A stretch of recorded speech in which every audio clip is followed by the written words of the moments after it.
DC Rawalpindi ने तहरीक इंसाफ को एक दिन के लिए जलसा करने की मशरूत इजाज़त दे दी है। डीसी रावलपिंडी ने 56 शराइत के साथ एक दिन के जलसे की इजाज़त दी है। कमरुल मुनव्वर इस वक्त हमारे साथ मौजूद है। कमर, इन शराइत में से अहम शराइत कौन सी हैं?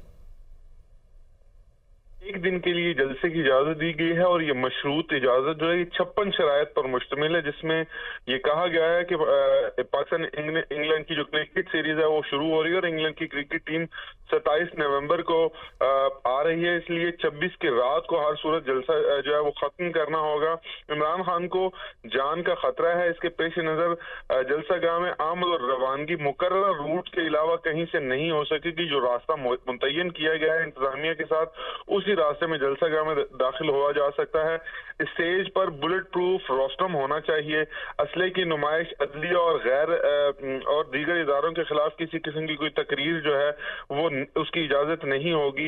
मजहबी जज्बात उभारने और किसी की गिरोह के खिलाफ बात करने की इजाजत नहीं होगी।